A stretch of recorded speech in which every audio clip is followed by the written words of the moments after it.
Hello and welcome to all of you on the Athletic FC YouTube channel. My name is Duncan Alexander, and today on this special episode of the Athletic FC Tactics podcast, we're going to preview the Champions League final between Inter and PSG. I'm joined today by Mark Carey. Hello, Duncan Alexander. Hello. And Liam Tharme. Hello, Duncan Alexander. Hello. So two teams with quite contrasting styles are going to meet in the final in Munich on Saturday. We're going to break down how we think this one is going to play out. Let's start by focusing on Inter, who obviously were finalists a couple of years ago, lost to Manchester City. Liam, do you want to run through how we think they might line up for the game? So our colleague Michael Cox did a piece earlier on, sort of during the league phase, I think it was, sort of outlining how Inter are one of the most sort of unique teams in Europe. They play a back three, almost exclusively under Inzaghi, have done for a few years now, and it's had them real success in cup competitions because they can drop into that back five. I think some of the super strengths of those wing backs out wide, Federico Di Marco and Denzel Dumfries, have got real sort of pace and attacking license to push forward. And the way then that works in sort of the middle of the pitch, it's quite a technical midfield trio with Mkhitaryan, Çalhanoğlu and Barella that have played together for years now and can rotate so seamlessly. Often they'll be dropping out into fullback spots, expect to see sort of underlapping fullbacks, Alessandro Bastoni especially from left centre-back. And that front two has caused, I think, so many teams so many problems because a lot of teams now defend with the back four. They're going man for man up against Marcus Thuram and Lautaro Martinez. Pep Guardiola referenced it a couple of seasons ago before the final that Inter are so good at sort of drawing you onto them, baiting the press, and then they kind of skip over it really well, but not all the way in behind. They'll hit one of the front two, then they tend to set the ball down and get that wing back out nice and early. So yeah, they can be really threatening for teams like PSG who will try to press them. Yeah, all the dads out there who complain that no one plays two up top anymore. Here's your team to get behind on Saturday. Mike, you've noted how strong Inter have been throughout this edition of the Champions League. Looking at time spent in winning, drawing and losing positions, or game state, as we like to call it. Game state, as we like to call it. Yeah, and some pretty extraordinary numbers from Inter. Yeah, it's crazy. I've spoken about this on our Tactics podcast a couple of times now, that cumulatively across the whole of the Champions League phase, they've only spent 16 minutes in a losing game state, which is bonkers in itself for a team who's going to get to the final. It's even more crazy when you think about how many games there have been in this iteration of the Champions League. And considering the number of teams that they've played, or the types of teams they've played Barcelona and Bayern Munich across 2 legs, Arsenal, Manchester City, Bayer Leverkusen, among others as well.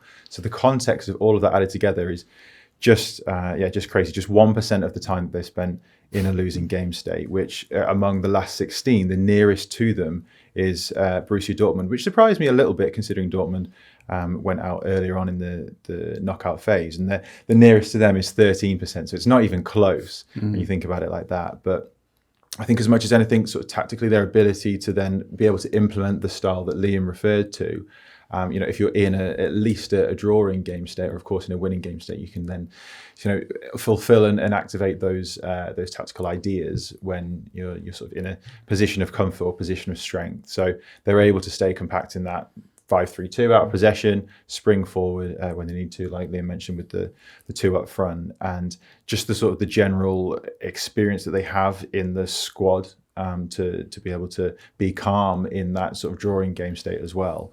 I'm sure we're going to come on to the more specifics. I know that you and I speak about this a lot, Duncan, in terms of duel percentage and how it can be quite a vague statistic, but just moving it on to sort of how much they do like to win those battles as much as possible. It's 54% in terms of their duel percentage.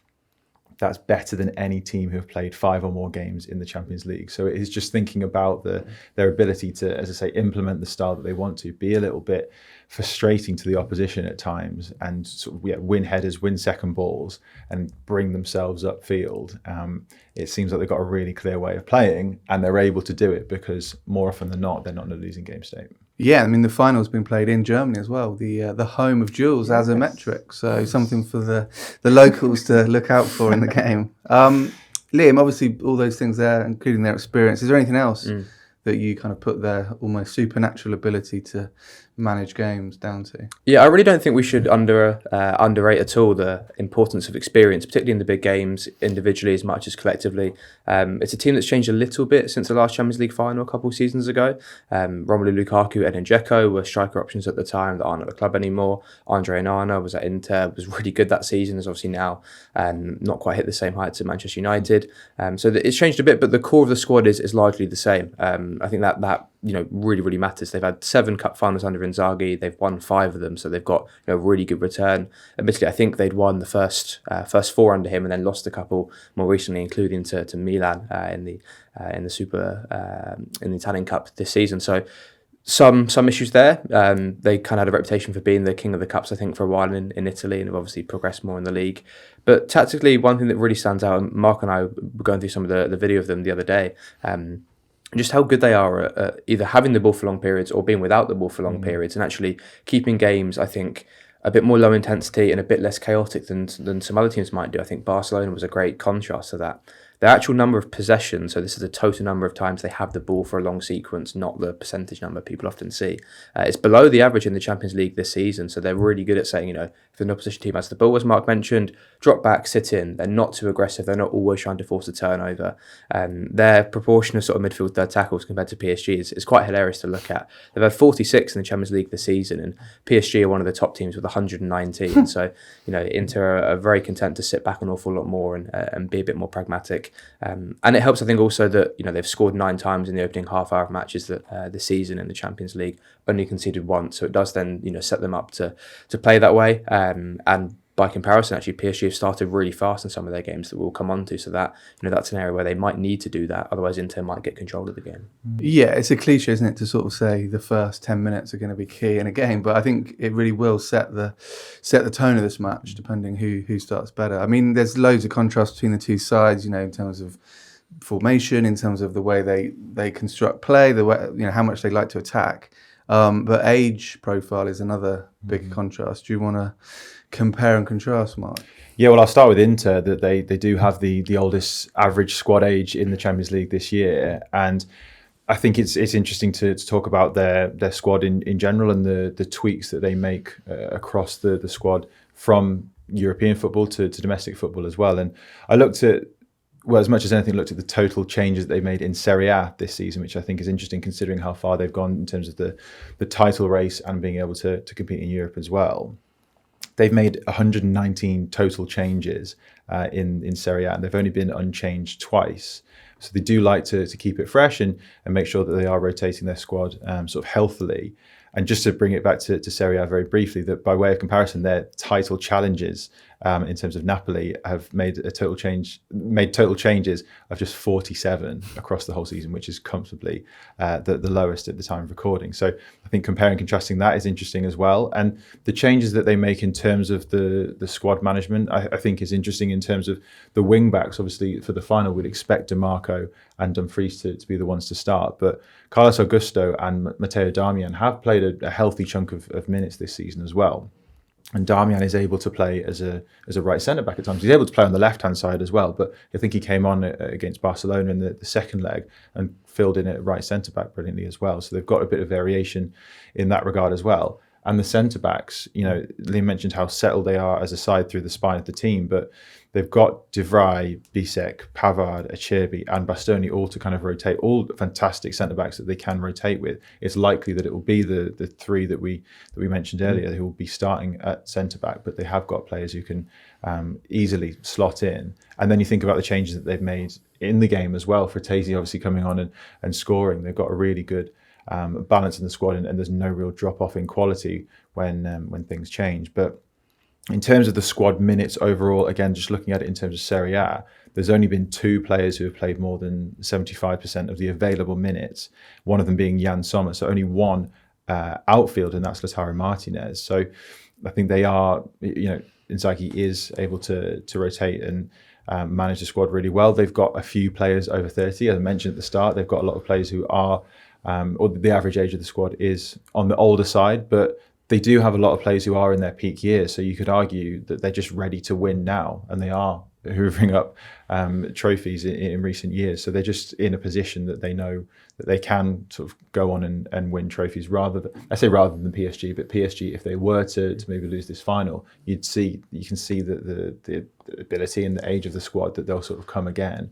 Whereas this feels like it's a squad that's ready to win now.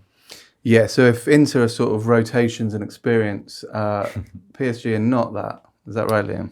I think there's maybe more overlap than we think, but in terms of age, definitely very, very different. This is obviously now the big overcorrection we've seen under Luis Enrique and more broadly sort of PSG as a club in the past couple of seasons of bringing in sort of as much young French talent and broader young European talent as they can. Obviously, years ago having brought in sort of the aging Sergio Ramos, Messi, Neymar, and eventually not quite hit the heights they wanted to with those and have now gone back the other way. I think they were speaking about sort of a cultural change as much as anything under Luis Enrique.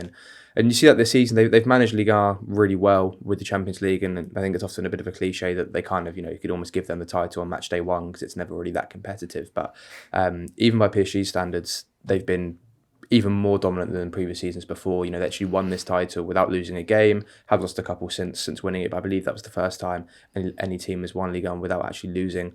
And they almost went sort of 2 seasons unbeaten away from home under Luis Enrique as well. And you see that now when you look at the minutes and the cluster really of players, not just in terms of the youth, but I think it's 14 players this season that have played between 50% and 75% of Ligue 1 minutes. So you don't need to have these players playing week in, week out because you're so far clear that they can rotate.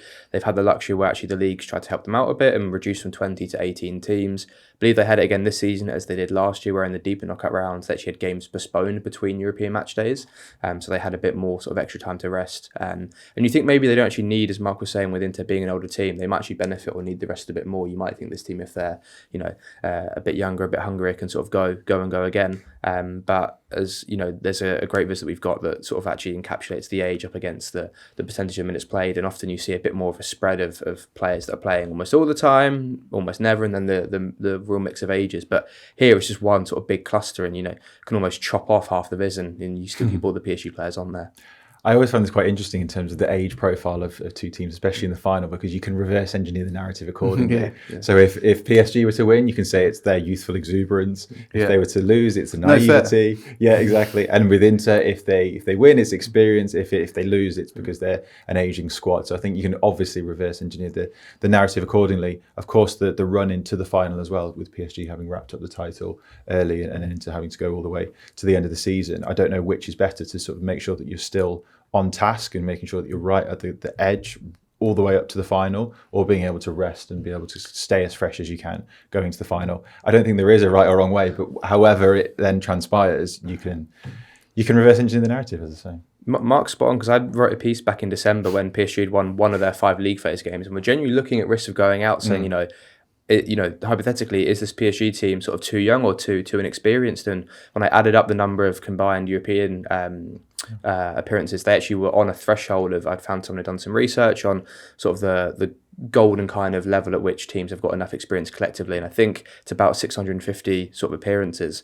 But that PSG squad was so backloaded in terms of it was the defenders and the midfielders who had kind of all that experience. I think Donnarumma accounted for quite a lot of the caps on his own. So there were the real worries about going forward, and you saw that almost with how many changes Luis Enrique made throughout the league phase. Made 17 to his starting 11s, didn't have any unchanged 11s that entire time.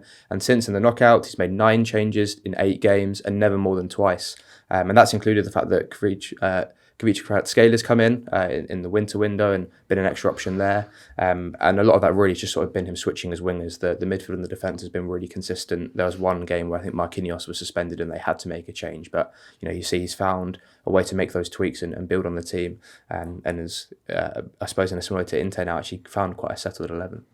Yeah, I think they've done that thing, haven't they? As the tournaments progress and neutrals that watch them, you can kind of now name the PSG team, and it's just embedded in there. I mean, Marquinhos as well.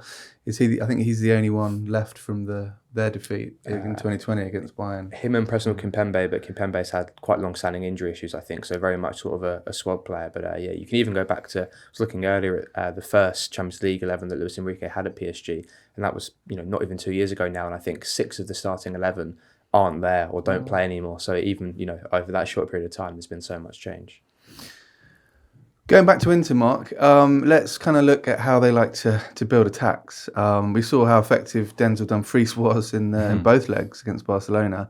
But they don't always focus on him, so it'd be wrong for PSG just to think we'll stop Dumfries and everything's going to go our way. Yeah, true. I mean, I find it interesting in terms of the pace in Inter Milan's attack, where if they were to maybe get in behind PSG's defence, that I don't think Thuram or Martinez necessarily have the requisite lightning pace to run in behind. Of course, they're fast enough, but I think Dumfries is probably the only one that you think, okay, this player can really get in behind very, very quickly. But then the ball's going to the far side, going away from goal, so it's maybe slightly less of a threat. Before then, of course, he can cross the ball in, which he's done to great effect a lot in the Champions League this season. But looking at where Inter channeled their attack, so looking at the share across each of the 3/3 in the attacking half of the pitch, Inter Milan actually channel more of their attack on the left side of the pitch, which is maybe people wouldn't expect, I think, but actually think about it and break it down, that, you know, Liam mentioned it before, Bastoni likes to stride forward from defence. DiMarco likes to stay nice and high when he can. He'll maybe tuck inside when he can as well. And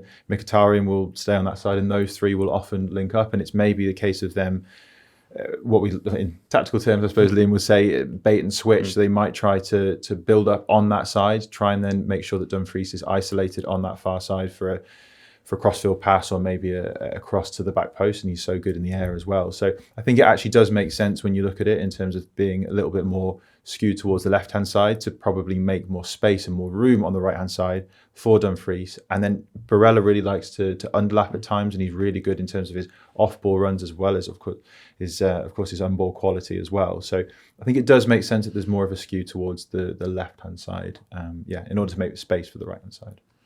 And set pieces, obviously increasingly important in modern football, and Inter are no slouches there.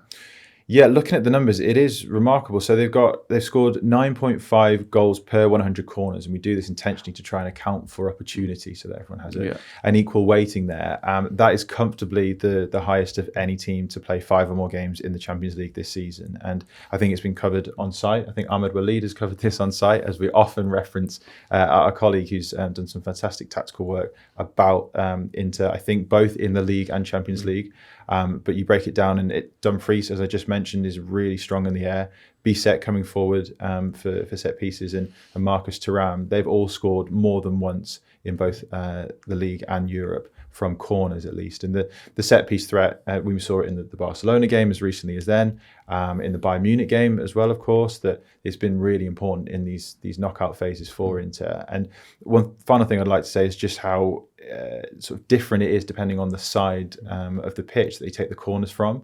So there's far more of a likelihood to take out swingers from the right-hand side, and far more likely to take in-swingers from the left-hand side. And we spoke about this yesterday, didn't we, Liam? I think it's ultimately that Çalhanoğlu likes to take, or he's the best taker. DiMarco takes it occasionally, but he is the strongest set-piece taker. So if you can put it on the money, of course, in the 6-yard box or there or thereabouts, then you're going to put him on it. So I think that sort of difference and that skew of each side is probably just down to that. But I wonder at the same time if they might actually switch to in-swingers from both sides in the final. So they've got that real threat in terms of the out-swingers. But PSG, they've not been particularly poor at all actually this season in terms of defending set pieces, but they're not a particularly big team. They're not massively aerially dominant. I think they've been good for the size that they are.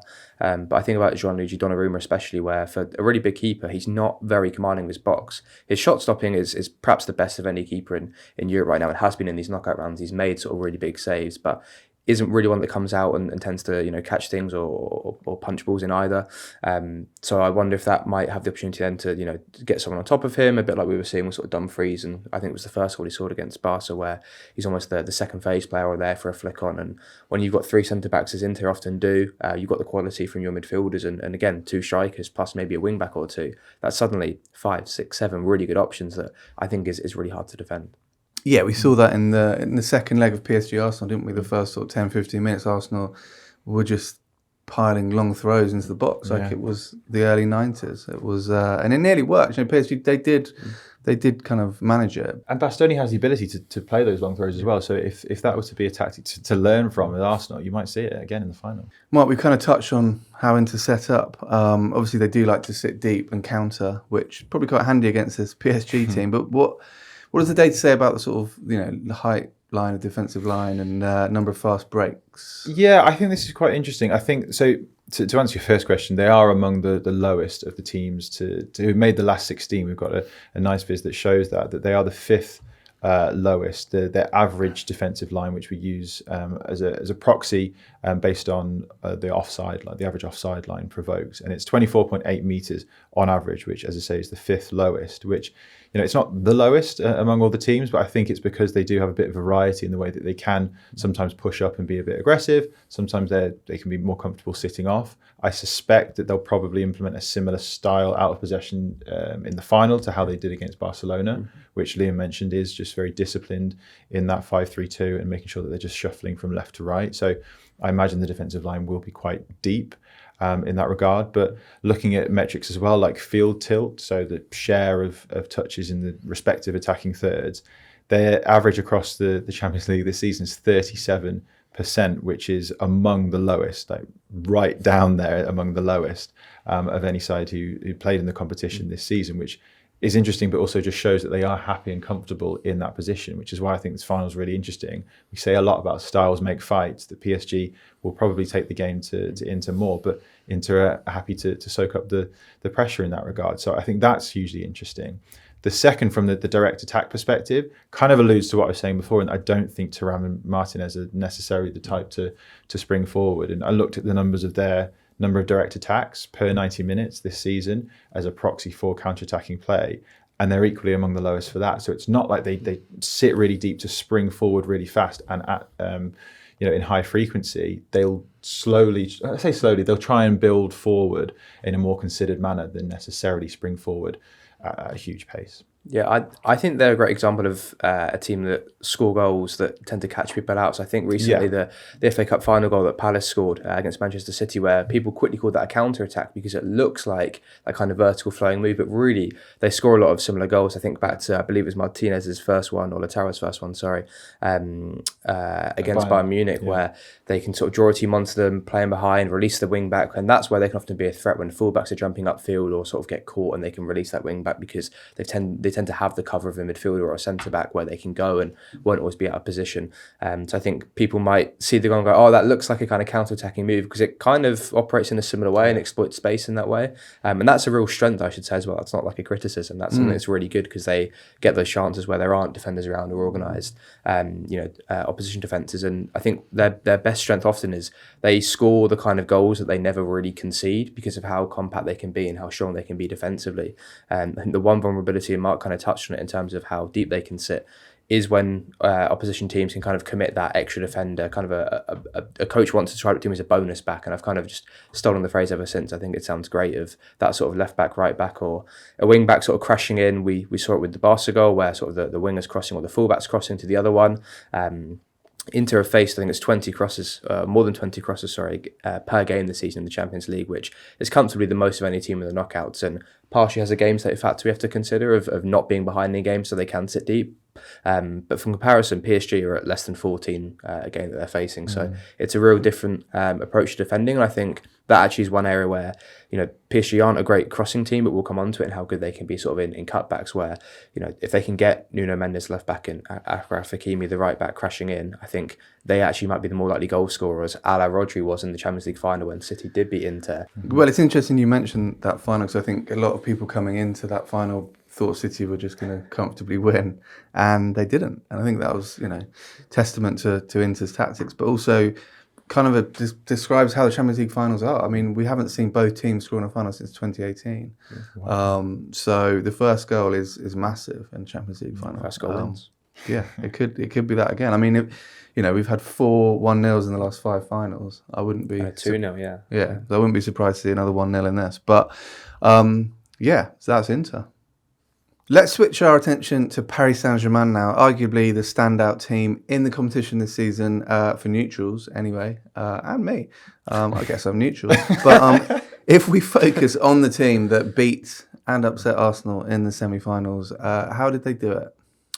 Well, they did it with an early goal. Is the big one in the first leg. That's something that PSG actually for a long time under Luis Enrique didn't manage to do. It was a big issue last season, even though they got to the semi-finals, where they sort of would have chances, miss them in the first half, and then need Kylian Mbappe after half time to come up with some moment of magic and sort of break a game open. But we saw it in the 3 knockout games against Premier League teams this season. I think it was inside 12 minutes in the away game, in all of them, where they scored against Arsenal, Liverpool and Aston Villa. So there was previously a stat where in their first 19 European or Champions League first halves under Luis Enrique, PSG only scored 5 times, and that's up to when they played Bayern Munich this season in the league phase, and in the 9 games since, so the final 3, I think it was, league phase games and then the knockouts. They've scored in 8 of the 9, apart from obviously the Liverpool home game where they were so dominant and then just couldn't find that goal, and then Liverpool hit them with the sucker punch late on. And I think tactically that owes so much to how flexible that forward line can be now. And you see kind of the mirror image goals that they have against Arsenal and against Liverpool, where Dembele can drop in. His move from winger to number 9 has really sort of transformed the team. He's so flexible and can rotate out wide. The wingers can come in and switch round. You get João Neves sometimes being the player then that, from central midfield goes and plays on the last line. You can kind of, move them all around. It's more, I'd say, positional interchanges than it is kind of rotations, because the overall structure in terms of who's pinning, who's being an anchor, who's sort of roaming or rotating, is all kind of the same. And I think their biggest strength now is how many goals they get from cutbacks. So we were sort of talking about Inter and defending crosses, but I was mentioning to Mark yesterday, I think the biggest issue might be actually not those balls into the box, but then pulling it back a little bit deeper. You see the goal that Dembele scores against Arsenal is, he's putting off the edge of the area. Declan Rice has gone over to double up on Kvaratskhelia and leaves him free. They've scored 6 times this Champions League season from cutbacks, which is the most of any team. And we've got a great viz that sort of maps them all there. And a lot of them are sort of back towards the penalty spot. They're not even into the 6-yard box. They're not even targeting that area. They don't really have, well, they do have the number 9, that's Gonzalo Ramos, but he's more of sort of an option off the bench. It's the most of any team in the Champions League this season, more than PSG had in the previous 3 seasons combined, which I think is fantastic and testament to just how clinical they've been this time. It's something that I think has eluded them an awful lot. So I think, as we were mentioning, with sort of Inter occupying the strikers or Dembele, it might be someone else following in from midfield or perhaps fullback to crash onto one of those. Mark, Liam's obviously talked then about cutbacks. Is that kind of reflected in sort of where they like to attack overall? Yeah, it's interesting because we're looking at things across the season average here, and if it look at a similar visualization, looking at where they channeled their attack across the attacking half of the pitch, it's skewed more towards the right-hand side. But I do think, to Liam's point especially, the interchange across the front 3, you'd be able to explain it better than me, Liam, in terms of how often they've been doing that more towards the start of the season. It feels like, especially since Dembele's positional change, that it's more towards the second half of the season. So this sort of skew towards the right-hand side does feel like it still makes sense because, well, I'll come on to it, but I think it's because of Hakimi's sort of getting forward more so from right back. But I do think because a lot of it is taking into account the league phase as well, that there's maybe, if you looked at maybe across the most recent 5 games, it might look a little bit different because of that rotation or the interchange, as you said, Liam, across the front 3, it maybe be a little bit more evenly distributed. But I guess across the whole of this season in the Champions League, it does make sense when you think about Hakimi making those runs forward, underlapping runs, and we saw it across multiple games in the knockout stages, him popping up with important goals, actually more from central positions as much as anything, because he's tucking inside. So it does make quite a bit of sense, but in the final, I think we would expect to see a bit more even coverage across the thirds, because each of those front 3, Kvaratskhelia, Doué and Dembele, which I think we suspect will be the front 3, of course Barcola as well, if he gets on the pitch, that each of them will pop up in any one of those thirds, if you like, or be dropping deep, and then, as you said, some midfielders maybe popping up on the last line as well. So maybe it's a little bit descriptive, the way that I've seen it and showed it in the right-hand side skew, but I wouldn't necessarily think that would be necessarily predictive for the final. I think irrespective of location as well, it is worth talking about their counter-attacking threat, but their ability to counter at pace, but also to knock the ball around for long periods as well. And again, looking into the numbers, they have 75 direct attacks in total in the Champions League this season. Again, a metric as a proxy of counter-attacking play. Comfortably the highest of any team this season. Of course, they've played more games, but the second highest is 42, which is not even close. And then you look at things per 90, and they are still comfortably the highest when you account for minutes played as well. So they've got that ability to just spring forward at pace with the front 3 and all of the players that we mentioned at such pace. But the beauty of their attack is that they can do that if and when the situation allows it, but they can also knock it around for long periods and have long sequences of play as well. So they're a bit of a Swiss Army knife in being able to do a little bit of both, or French army knife, if we want to call it that, but maybe that doesn't quite work. But 20, if you look at the numbers again, 22.5 sequences of 9+ passes per 90 minutes is the third highest in the competition. So typically, if you've got someone who's high on direct attacks, they'll often be low on the longer sequences of possession. The fact that they're high on both shows that they can mix it up so well. We've seen it across, I suppose, the whole of the competition, but especially in the knockout phases, that ability to do both. Yeah. And they're really good now, I think, at playing what the game needs. As Mark says, they can do both sides of it really, really well. And that suits, I think, as much the profile of the forwards they've got. We've kind of gone through Dembele, Doué and Kvaratskhelia. I think Barcola especially, he now has kind of, unfortunately, been sort of relegated a bit more to a bench role. He started the season and looked really good. He's put up really good numbers. I think he's in double digits for goals as well as assists and was really flying earlier on in the season. His strength really, though, is sort of running in behind an awful lot, especially on that left-hand side. That kind of a repeat move that PSG had this season was him running in behind the fullback, that pass that goes inside the fullback, then him playing a cutback for Dembele. So I think even though he likely won't start, that's the kind of sub where, Denzel Dumfries, you mentioned how aggressive he can be, that might be kind of the pass that might unlock an Inter defence. But I think we need to sort of give some flowers to the midfielders as well. This PSG midfield three are really well balanced. Luis Enrique took a lot of time. Even last season, he sort of made some tweaks. There was Manuel Ugarte at the start, who Manchester United fans will now be aware of because he's no longer at PSG.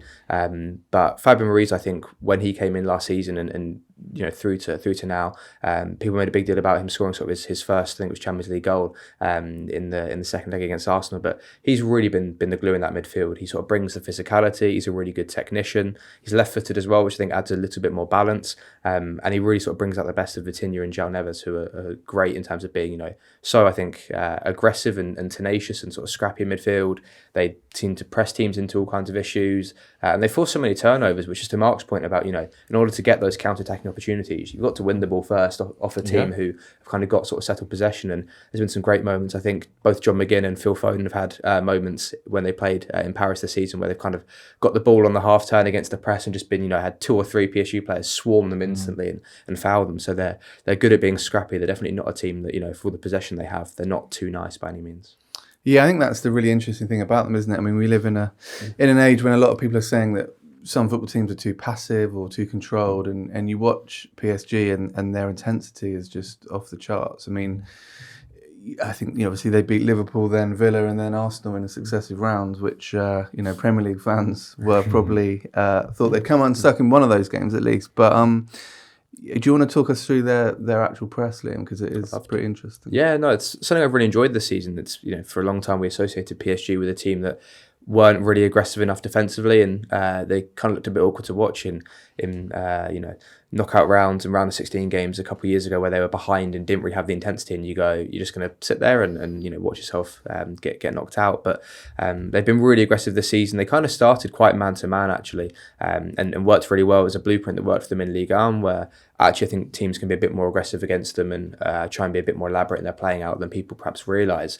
But deeper into sort of the knockout rounds now, we've seen a bit of a tweak. So previously, and we've got some grabs that illustrate this, we'd have it where there'd be sort of the winger would be up on the edge of the penalty area alongside Ousmane Dembele to lead the press, and they go man for man that way. And that would mean Hakimi would have to go all the way to the opposition fullback. So that'd be your right back jumping to the fullback, and then you kind of man for man on halfway and everywhere else. The tweak we've now seen, and I think the first one was against Villa, in the quarter-final, was actually dropping sort of the winger a bit deeper, setting both your wingers against the opposition sort of fullbacks, leaving Dembele up on his own and saying your job really is just to go and cut the pitch in half. We'll go man for man sort of in the middle of the pitch. Hakimi can step up to the number 10, so he's now not quite as aggressive. And you'd keep Nuno Mendes, who is the left back, a little bit deep on the left-hand side. So you wouldn't quite be 1v1 on halfway or 3v3. It'd kind of be more like a 3v2 now. And that worked really well against Villa, who actually did end up scoring when they actually managed to finally get through off sort of, a second ball that they won. And I think someone tackled Nuno Mendes and they worked their way through. But for the most part, Liverpool at home, I think especially, was a really good example of how aggressive they can be. And even when teams do have the options to then hit someone and go 1v1 and get an out ball, they've stood up really firm in the duels, which I think, as Mark mentioned earlier with regards to Inter, is really the execution of this system. It can be a good idea on paper to go man for man, but you need the players and the profiles to actually do that.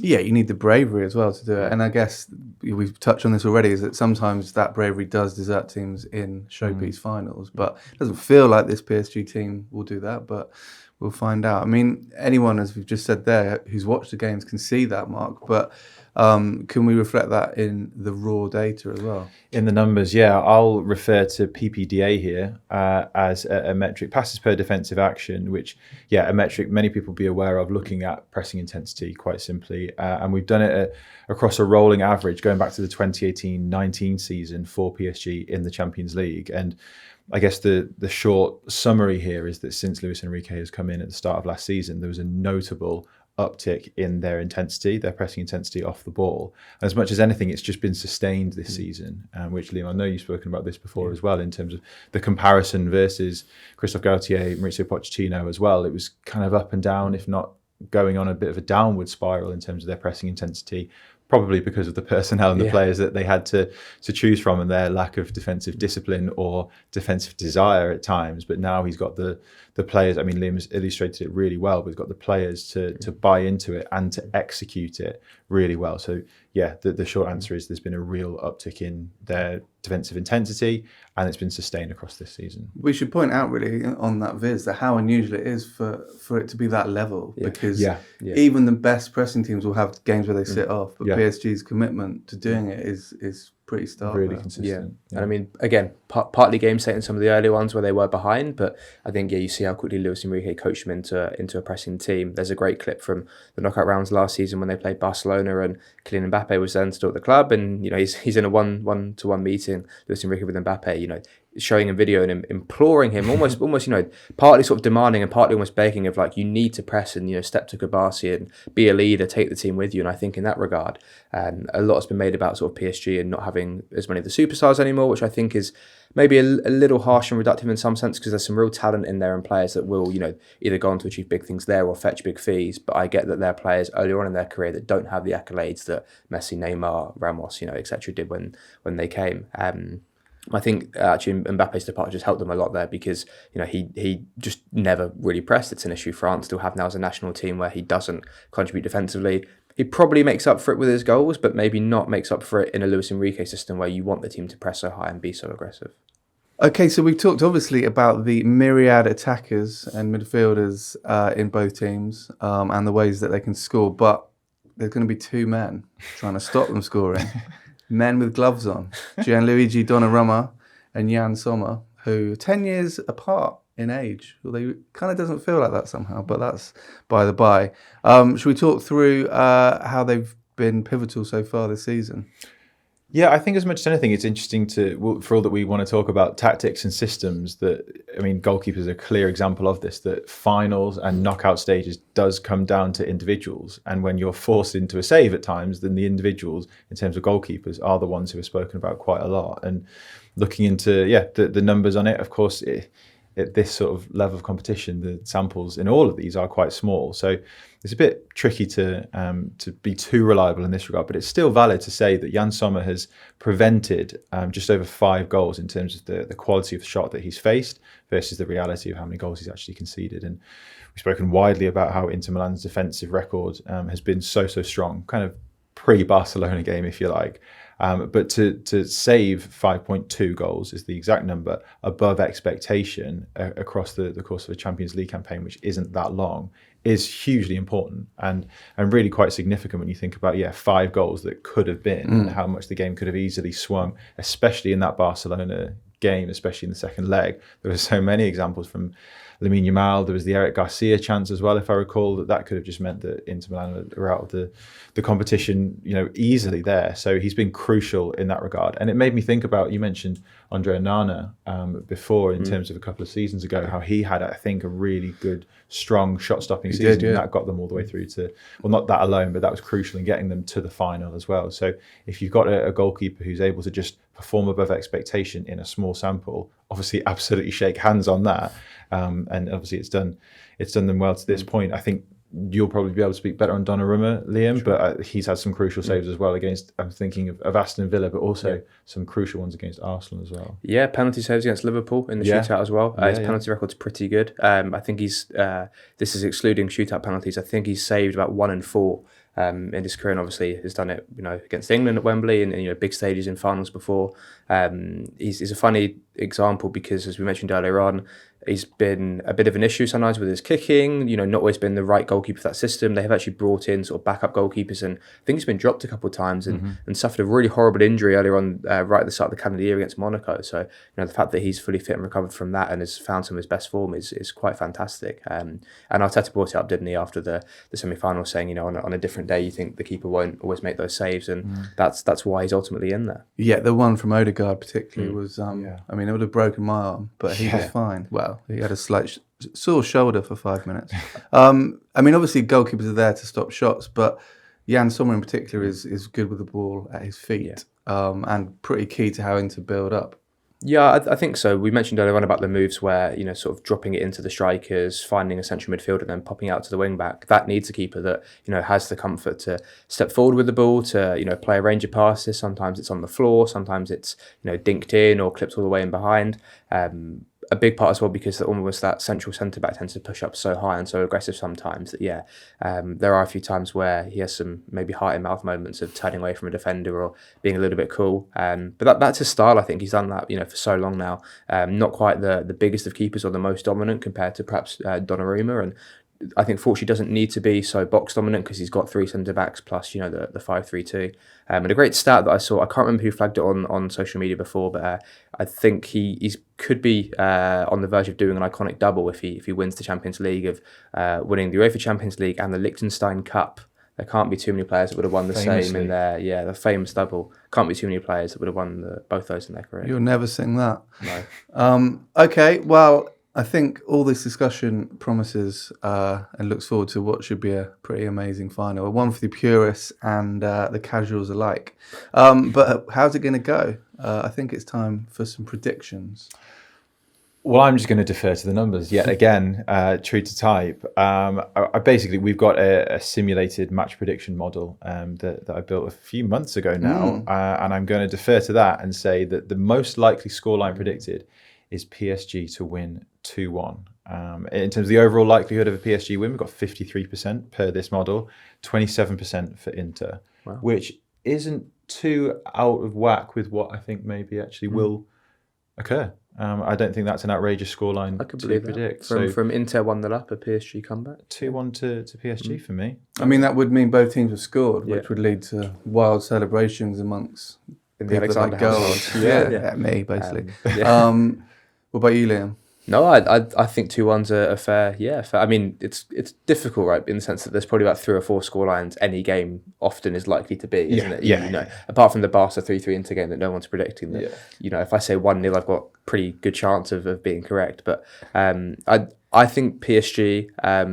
I think they're probably a better team overall than Inter now. And we've had the 4 previous Champions League finals and European Cup finals in Munich. We've all seen a first-time winner, which was Forest, Borussia Dortmund, Chelsea, and of course Marseille. So if PSG don't manage to do something that Marseille did all those years ago for the same trophy, I think that'll be, you can imagine how that would play out. Yeah, and Paris, a city the size of Paris never having landed at the European Cup is an anomaly. Unfashionable. Just lastly, quickly, tactically, what's the more important win here? Like, is it, if we just take the sort of club stuff out of it, is PSG winning kind of a bigger win for sort of modern approach to football, or is it an Inter win? Would that be like a nice sort of throwback to, you can win with a 5-3-2 and two lads up top?